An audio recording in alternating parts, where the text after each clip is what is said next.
To this day, I have ridden 15 different wooden roller coasters, with my third favorite manufacturer being GCI. I must say I was pleasantly surprised by Thunderhead at Dollywood in Pigeon Forge, Tennessee. This roller coaster stands at a height of 100 feet, reaches speeds of up to 54 miles per hour, and has a ride duration of about 2.5 minutes.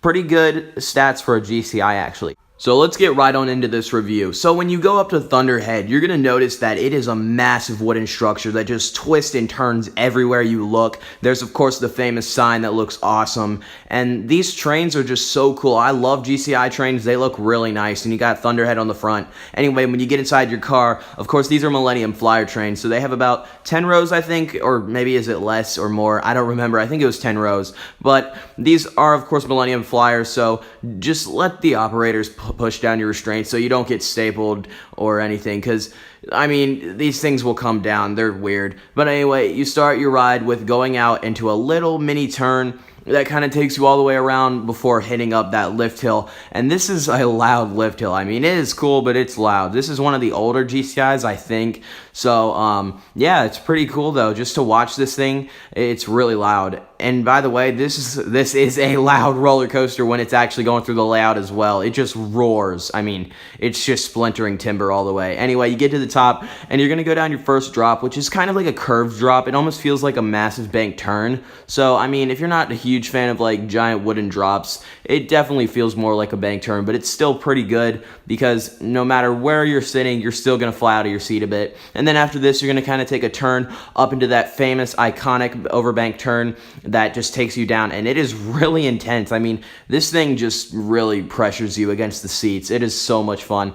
After this, you're going to kind of go up into an airtime moment that is really strong. I mean, this coaster just pulls off some really nice ejector pops. It is really, really good. There's a lot of them, too. So you're going to take a turn before dipping down into another ejector-filled moment, and then you're going to take yet another turn before going into this pre-part where before you go into the station flyby, it is this really forceful turn and airtime moment. I don't know how it did this, but like it just felt so weird. The airtime moment was unexpected completely, but then after this you go into the bank turn and you come into the really cool and unique part of the ride, which is the station fly through or flyby, whichever one you want to call it. Then after the station flyby, there's this really strong pop of airtime going off of it. If you're in the back row, it's over. It is over.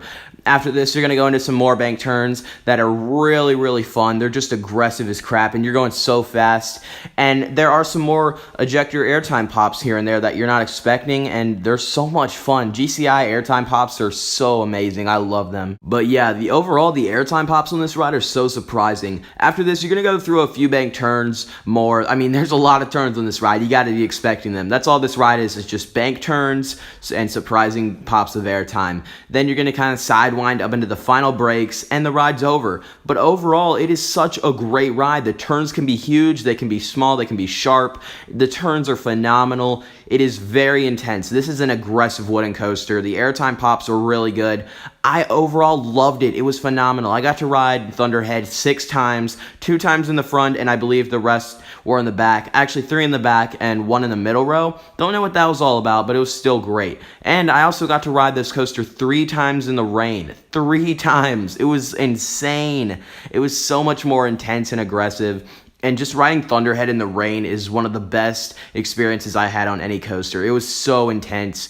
And this ride is just overall great. I mean, of course, it's not going to be too smooth. It is a little bumpy and shaky, but I mean, it's a wooden coaster. What do you expect? It's still a great GCI, and I think it is definitely my favorite wooden coaster. I like it a little more than Lightning Racer, but that being said, Lightning Racer is still a great GCI. So for Thunderhead's final score, I'm going to be giving it a 9 out of 10. This is a great ride. For a GCI, it is definitely one of the top tiers. I mean, it's intense. It is aggressive, it just hauls, it is fun, it is fast, it has really, really strong airtime moments, and they are very, very, very aggressive, and there's a lot of them too, so you gotta watch out for that, but it's so much fun, and the station flyby is really cool. Overall, a phenomenal ride, and it was my favorite ride at Dollywood. I have not ridden Lightning Rod, but currently, this is my favorite roller coaster at Dollywood. So thank you guys for watching. I hope you enjoyed this video. Post your comments down in the section below. What do you think of Thunderhead? Have you ridden it? And what are your thoughts on it? Don't forget to like and subscribe. And until next time, coaster fans, I will see you later.